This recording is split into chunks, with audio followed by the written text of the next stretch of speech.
दोस्तों नमस्कार, ये है मार्गदर्शन फॉर सिविल सर्विसेज। मैं अनुराग चौधरी। दोस्तों सभी प्रतियोगी परीक्षाओं के सामान्य अध्ययन के अंतर्गत भारतीय इतिहास खंड सर्वाधिक महत्वपूर्ण है, क्योंकि यहाँ से सभी परीक्षाओं में कई सारे प्रश्न पूछे जाते हैं। इसी को ध्यान में रखते हुए सामान्य अध्ययन वस्तुनिष्ठ प्रश्न संग्रह श्रृंखला में हम भारतीय इतिहास के महत्वपूर्ण प्रश्नों को सॉल्व करेंगे और ये प्रश्न आपके आगामी परीक्षाओं के सामान्य ज्ञान और सामान्य अध्ययन के साथ साथ अध्यापक भर्ती परीक्षाओं जैसे LT grade, TGT, PGT, GIC प्रवक्ता, गवर्नमेंट डिग्री कॉलेज, उच्चतर शिक्षा असिस्टेंट प्रोफेसर और नेट जेआरएफ इतिहास के लिए बहुत ही उपयोगी हैं। दोस्तों भारतीय इतिहास वस्तुनिष्ठ प्रश्न संग्रह श्रृंखला में हम एक क्रम से प्राचीन इतिहास, मध्यकालीन इतिहास और आधुनिक भारत के इतिहास को प्रस्तुत करेंगे।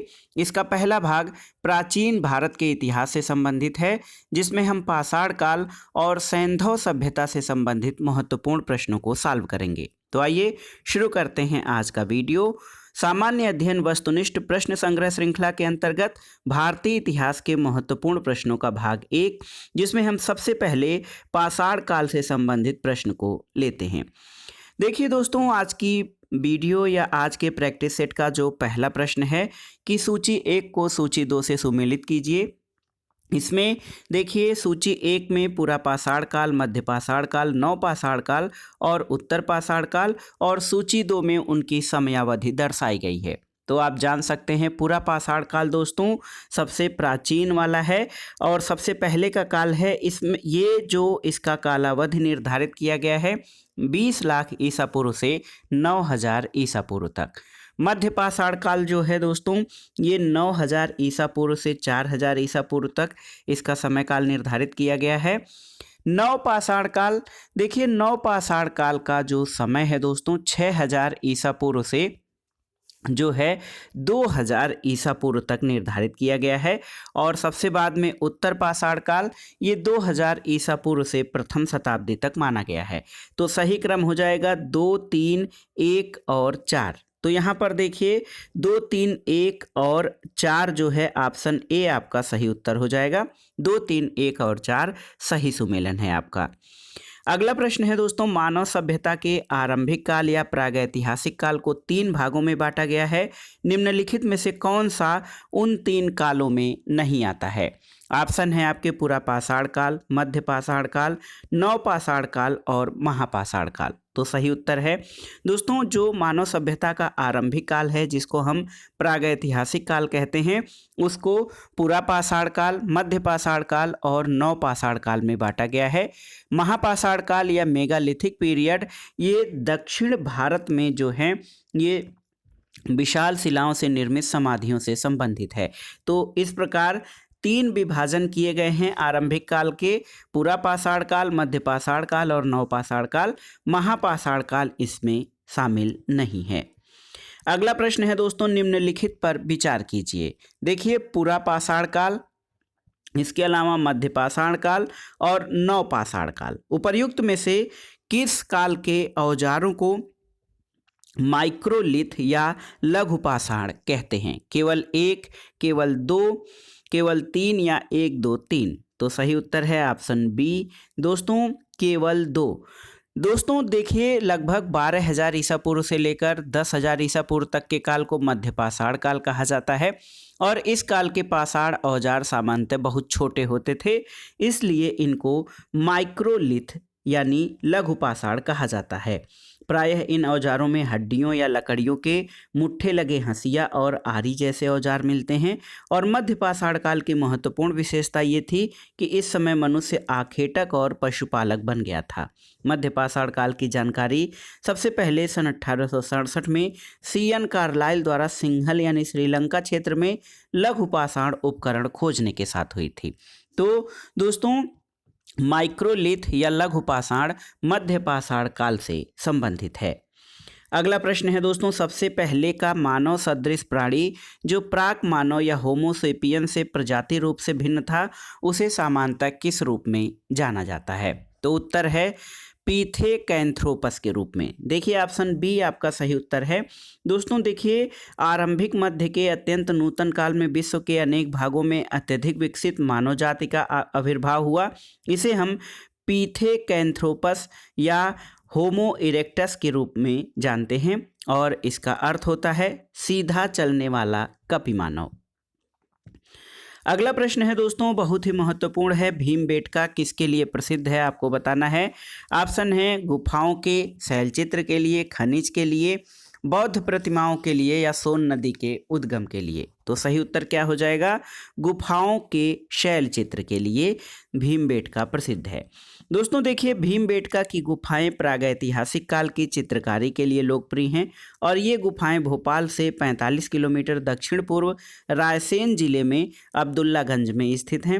इनकी खोज 1957-58 में डॉक्टर विष्णु श्रीधर वाकड़कर द्वारा की गई थी। इन गुफाओं में प्राकृतिक लाल और सफ़ेद रंग से वन्य प्राणियों के शिकार दृश्य के अतिरिक्त हाथी, बाघ आदि के चित्र उकेरे गए हैं। लगभग 1 किलोमीटर चौड़ी और 150 मीटर ऊंची भीमबेटका की 754 गुफाओं में लगभग 500 चित्र अंकित हैं और जुलाई 2003 में भीमबेटका की गुफाओं को यूनेस्को द्वारा विश्व धरोहर स्थल घोषित किया गया है। अगला प्रश्न है दोस्तों, किस स्थल से मानव कंकाल के साथ कुत्ते का कंकाल भी प्राप्त हुआ है। तो ये स्थल है आपका बुर्ज होम। बुर्ज होम दोस्तों नौपाषाणी का स्थल है जो कश्मीर के श्रीनगर से 6 मील उत्तर पूर्व में स्थित है। इस स्थल से मानव कंकाल के साथ कुत्ते के कंकाल के साक्ष्य प्राप्त हुए हैं और स्थानीय भाषा में बुर्ज होम को प्लेस ऑफ बिर्ज कहा जाता है। दोस्तों डी टेरा एवं पीटरसन द्वारा 1935 में बुर्ज होम की खोज की गई थी और गर्तावास यानी गड्ढों वाले छप्पर इस स्थल की प्रमुख विशेषता है और बुर्ज होम के लोग कृषि से परिचित थे। अगला प्रश्न है दोस्तों, देखिए बहुत ही महत्वपूर्ण प्रश्न है आपका कि नौदा टोली का उत्खनन किसके द्वारा करवाया गया था, आपसे पूछा गया है। यहाँ पर देखिए नौदा टोली का उत्खनन किसने करवाया था, तो आप जानते हैं HD सांकलिया सही उत्तर हो जाएगा। दोस्तों नौदा टोली इंदौर से दक्षिण की ओर 60 मील दूरी पर स्थित मालवा संस्कृति से संबंधित ताम्रपाषाणी का स्थल है और इसका उत्खनन दक्कन कॉलेज पूना के शोधकर्ता HD सांकलिया द्वारा किया गया और यहाँ से मुख्य फसल गेहूं, अलसी, मसूर के साक्ष्य मिले हैं और यहाँ के निवासी आयताकार या वर्गाकार झोपड़ियों में रहते थे। अगला प्रश्न है दोस्तों, ताम्रपाषाण काल में महाराष्ट्र के लोग मृतकों को घर में फर्श के नीचे रखकर किस प्रकार दफनाते थे। ऑप्शन है उत्तर से दक्षिण, पूरब से पश्चिम, दक्षिण से उत्तर या पश्चिम से पूरब। तो सही उत्तर आपका हो जाएगा ऑप्शन ए, उत्तर से दक्षिण की ओर। दोस्तों ताम्रपाषाण काल में महाराष्ट्र के लोग मृतकों को घरों के फर्श के नीचे उत्तर से दक्षिण दिशा में दफनाते थे और इनकी कब्रों में मिट्टी के मटके और तांबे की कुछ वस्तुएं रखी जाती थीं। अहमदनगर के जोरवे और दायमाबाद, पुणे जिले के सोनगांव, इनाम गांव, चंदौली आदि से इसके साक्ष्य मिलते हैं। दोस्तों जोरवे संस्कृति इसका काल लगभग 1400 से 700 ईसा पूर्व है, इसके अंतर्गत आता है। अगला प्रश्न है किसे चालकोलिथिक युग भी कहा जाता है, आपको बताना है। पुरापाषाण काल, नवपाषाण काल, ताम्रपाषाण काल या लौह युग को। तो सही उत्तर है ताम्रपाषाण काल, ऑप्शन सी आपका सही उत्तर है।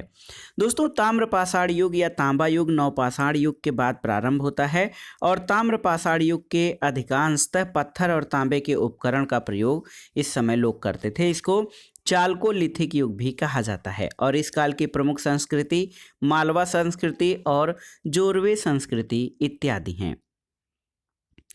अगला प्रश्न है दोस्तों बहुत ही महत्वपूर्ण है कि गैरिक मृदभांड संस्कृति या गैरिक मृदभांड पात्र OCP का नामकरण हुआ था कहाँ पर, तो उत्तर आपका है हस्तिनापुर में। दोस्तों गैरिक मृदभांड संस्कृति OCP जो 2000 ईसा पूर्व से 1500 ईसा पूर्व, इसका नामकरण हस्तिनापुर और अतरंजी खेड़ा से हुआ है। हरियाणा और राजस्थान की सीमा पर अवस्थित जोधपुर में गैरिक मृदभांड का सबसे मोटा जमाव देखा गया है और यहाँ से काले और लाल मृदभांड का प्रयोग करने वाले लोगों की बस्तियों के अस्तित्व का पता चलता है। अगला प्रश्न है दोस्तों उस स्थल का नाम बताइए जो वर्तमान में बलूचिस्तान में स्थित है। तो ऑप्शन है बुरजहूम, कोल्डिहवा, मेहरगढ़ या लोथल। तो ये है दोस्तों मेहरगढ़।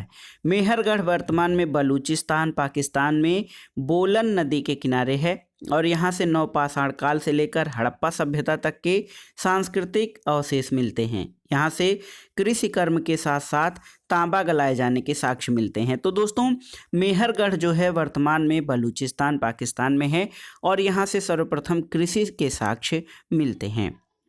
अब आइए दोस्तों सैंधव सभ्यता से संबंधित प्रश्नों को देखते हैं।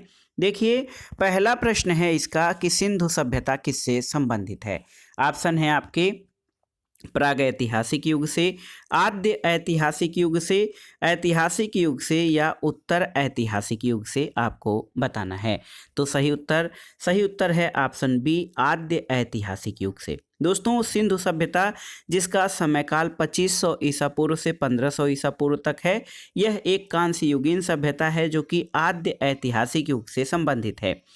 ये हड़प्पा सभ्यता और सिंधु सभ्यता के नाम से जानी जाती है और कालक्रम के अनुसार ये सभ्यता मेसोपोटामिया या मिस्र की प्राचीन सभ्यताओं के समकालीन है।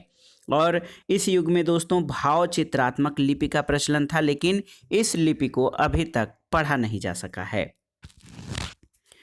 अगले प्रश्न पर आते हैं, कौन सुमेलित नहीं है आपको बताना है। देखिए हड़प्पा दयाराम साहनी ये आपका सही सुमेलित है। लोथल SR राव ये सही सुमेलित है। सुरकोटदा JP जोशी ये भी सही सुमेलित है।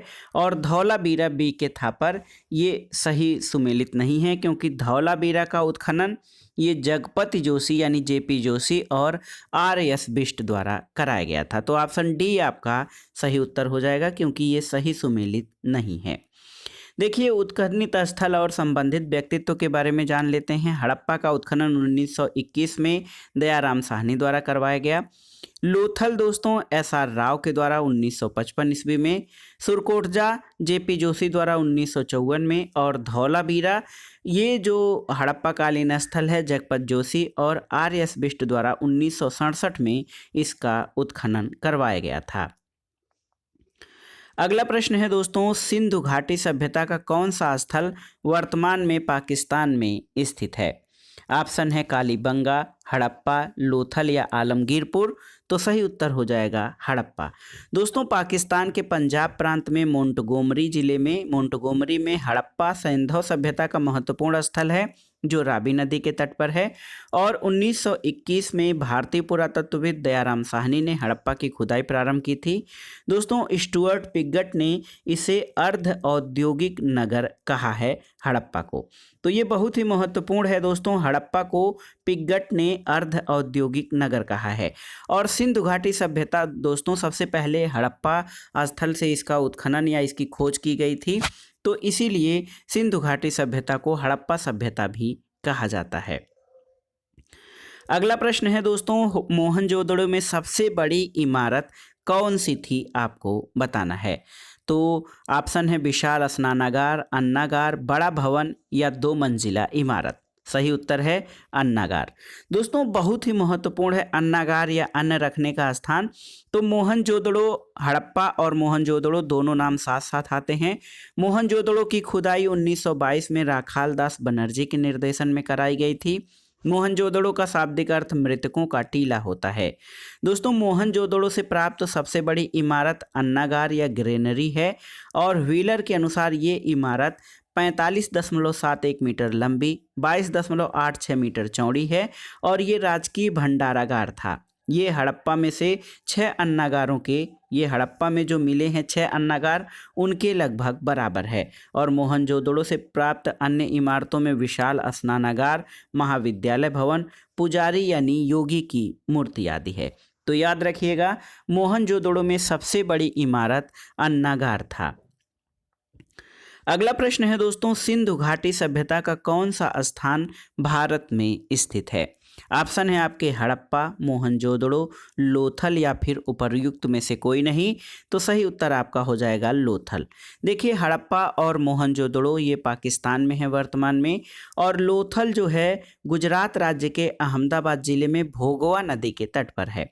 1954-55 में लोथल की खुदाई रंगनाथ राव के नेतृत्व में की गई थी और लोथल के पूर्वी भाग में एक गोदीबाड़ा या बंदरगाह के साक्ष्य मिले हैं और यहाँ से यानी लोथल से हाथी दांत का पैमाना भी प्राप्त हुआ है। तो याद रखिएगा, जो लोथल स्थल है ये भारत में स्थित है, जबकि हड़प्पा और मोहनजोदड़ो वर्तमान में पाकिस्तान में हैं।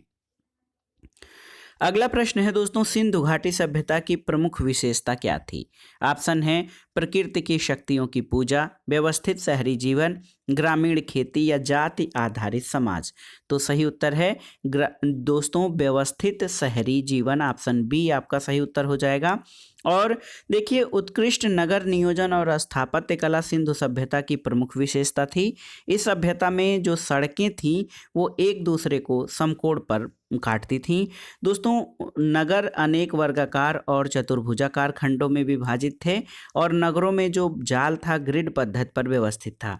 पर्यावरण के अनुकूल जल निकास प्रणाली मोहनजोदड़ो में इसकी प्रमुख विशेषता है और ये भारतीय उपमहाद्वीप में प्रथम नगरीकरण का उत्कृष्ट उदाहरण है। तो सिंधु घाटी सभ्यता की जो सबसे महत्वपूर्ण विशेषता ये थी कि यहाँ पर व्यवस्थित शहरी जीवन था। अगला प्रश्न है दोस्तों, हड़प्पा कालीन स्थल रंगपुर किस राज्य में स्थित है? आपको बताना है। पंजाब में, पूर्वी उत्तर प्रदेश में, गुजरात में या फिर राजस्थान में।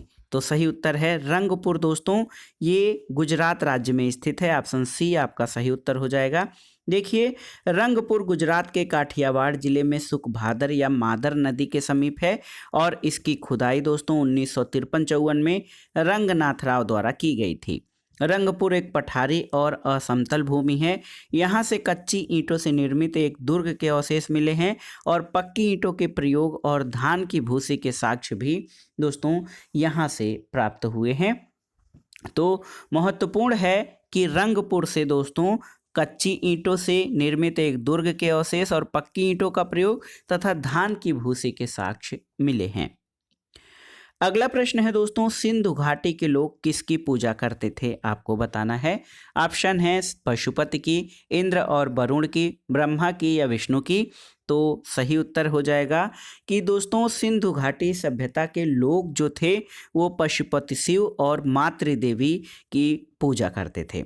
मातृदेवी जो है ये यहाँ पे ऐसा भी माना जाता है कि सिंधु घाटी सभ्यता का जो समाज था मातृसत्तात्मक था और यहाँ पे रुद्र देवता या पशुपति शिव की पूजा तथा मातृदेवी की पूजा की जाती थी। इसके अलावा पशु पूजा का भी प्रचलन था।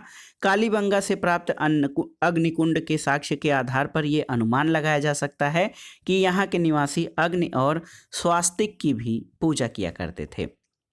तो सही उत्तर है दोस्तों, सिंधु घाटी के लोग पशुपति शिव और मातृदेवी की पूजा करते थे। अगला प्रश्न है, भारत में चांदी की उपलब्धता के प्राचीनतम साक्ष्य कहाँ से मिलते हैं? तो सही उत्तर है हड़प्पा सभ्यता में। दोस्तों, भारत में चांदी के प्राचीनतम साक्ष्य हड़प्पा काल से प्राप्त हुए हैं और इस काल में स्वर्ण की अपेक्षा चांदी का अधिक प्रयोग होता था। चांदी जो है राजस्थान के जावर और अजमेर से प्राप्त होती थी, जबकि भारत से बाहर अफगानिस्तान से लाजवर्द और चांदी आयात की जाती थी। ईरान से भी चांदी के आयात के साक्ष्य मिले हैं। तो दोस्तों, भारत में चांदी की उपलब्धता के प्राचीनतम साक्ष्य हड़प्पा संस्कृति से मिलते हैं। अगला प्रश्न है, हड़प्पा कालीन स्थलों में अभी तक किस धातु की प्राप्ति नहीं हुई है? ऑप्शन है चांदी, तांबा, स्वर्ण, चांदी या लोहा। तो आप जानते हैं लोहा। दोस्तों, हड़प्पा संस्कृति कांस्य युगीन थी। कृषि कार्य के लिए पत्थर और कांसे के औजारों का प्रयोग किया जाता था, जबकि सोना चांदी संभवतः अफगानिस्तान से और रत्न दक्षिण भारत से आते थे। लौह युग का आरंभ उत्तर वैदिक काल में माना जाता है और लोहे के प्राचीनतम साक्ष्य गंधार पाकिस्तान से जो है गंधार अफगानिस्तान से मिले लोहे के उपकरण हैं जो लगभग 1000 ईसा पूर्व के आसपास के हैं। और कृषि से संबंधित लौह उपकरण पहली बार अतरंजी खेड़ा उत्तर प्रदेश से प्राप्त हुआ है। तो याद रखिएगा, हड़प्पा कालीन स्थलों में अभी तक लोहा धातु की प्राप्ति नहीं हुई है। अगला प्रश्न है दोस्तों, बहुत ही महत्वपूर्ण है, भारत का सबसे बड़ा हड़प्पा पुरा स्थल कौन सा है? ऑप्शन है आलमगीरपुर, कालीबंगा, लोथल या राखीगढ़ी। तो सही उत्तर है राखी गढ़ी। दोस्तों, डेक्कन कॉलेज पुणे के प्रोफेसर बसंत सिंधे के नेतृत्व में हरियाणा के राखीगढ़ी स्थल के उत्खनन से ये सत्यापित हुआ है कि भारत में हड़प्पा का सबसे बड़ा पुरास्थल राखीगढ़ी, जो कि हिसार हरियाणा में है और राखीगढ़ी घग्गर नदी के किनारे स्थित है। इस पुरास्थल की खोज 1963 में प्रोफेसर सूरजभान और आचार्य भगवान देव ने की थी। राखीगढ़ी से प्राक हड़प्पा और परिपक्व हड़प्पा दोनों काल के साक्ष्य मिलते हैं। अगला प्रश्न है दोस्तों, सिंधु घाटी के लोगों की एक महत्वपूर्ण रचना किसकी मूर्ति थी? तो आप जानते हैं, नृत्य करती हुई नर्तकी। दोस्तों, सिंधु घाटी के लोगों की महत्वपूर्ण रचना नृत्य करती हुई नर्तकी की मूर्ति है, जो कांसे से निर्मित द्रविमोम विधि पर आधारित थी और ये मूर्ति मोहनजोदड़ो के एचआर क्षेत्र से प्राप्त हुई है। मोहनजोदड़ो का संबंध पाकिस्तान के सिंध क्षेत्र से है दोस्तों। अगला प्रश्न है, सैंधव सभ्यता का महान स्नानागार कहाँ से प्राप्त हुआ है? तो उत्तर है मोहनजोदड़ो से। दोस्तों, आप जानते हैं कि 1922 में राखाल दास बनर्जी ने मोहनजोदड़ो की खोज की और यहीं से सैंधव सभ्यता के महान स्नानागार के साक्ष्य मिले हैं। ये स्नानागार 11.88 मीटर लंबा, 7.01 मीटर चौड़ा और 2.43 मीटर गहरा है। इसकी फर्श पक्की ईंटों से निर्मित है। इसमें उतरने के लिए उत्तर तथा दक्षिण की ओर सीढ़ियां बनी हुई है। मार्शल ने स्नानागार को तत्कालीन विश्व का आश्चर्यजनक निर्माण कहा है और विशाल स्नानागार धर्मानुष्ठान संबंधी स्थान के लिए जो है प्रयोग किया जाता था। अगला प्रश्न और इस वीडियो का आखिरी प्रश्न है दोस्तों, हड़प्पा के लोग किस वस्तु के उत्पादन में अग्रणी थे? मुद्रा, कांसे के औजार, कपास या जौ? तो सही उत्तर है ऑप्शन सी, कपास। दोस्तों, हड़प्पा सभ्यता के व्यापार का आधार कृषि था। ये कपास उत्पादन में अग्रणी थे और अन्य फसलों जैसे चावल, गेहूं, जौ, खजूर, तरबूज, मटर, राई इत्यादि से भी परिचित थे। कपास के उत्पादन सबसे पहले सिंधु क्षेत्र से ही प्रारंभ हुआ था और मेसोपोटामिया, जो कि मिस्र में कपास के लिए सिंधु शब्द, जबकि यूनान के लोग कपास को सिंडन यानी सीडोन कहते थे, जो सिंधु शब्द से ही निकला है। तो दोस्तों, ये था आज का वीडियो। वस्तुनिष्ठ सामान्य अध्ययन श्रृंखला के अंतर्गत जो भारतीय इतिहास की श्रृंखला या सीरीज हम चालू किए हैं, प्रारंभ कर रहे हैं, उसमें प्राचीन भारत के इतिहास से संबंधित महत्वपूर्ण प्रश्नों का ये पहला भाग था और इसमें हमने उन महत्वपूर्ण प्रश्नों को शामिल किया है पाषाण काल और सैंधव सभ्यता से, जो आपके आगामी परीक्षाओं के लिए बहुत ही उपयोगी है। दोस्तों, आप इन प्रश्नों को तैयार कर लीजिएगा। इसके अलावा हड़प्पा सभ्यता से संबंधित, सिंधु घाटी सभ्यता से संबंधित कई सारे प्रश्न हैं जो आपको सामान्य अध्ययन की पुस्तकों में मिल जाएंगे। आप वहाँ से इसके जो अन्य बाकी पार्ट हैं आप उनको तैयार करते चलिएगा। वीडियो आपको कैसा लगा हमें कमेंट बॉक्स में ज़रूर बताइएगा। वीडियो को लाइक करें, शेयर करें और इस चैनल मार्गदर्शन फॉर सिविल सर्विसेज को सब्सक्राइब करें। वीडियो देखने के लिए धन्यवाद दोस्तों। नमस्कार।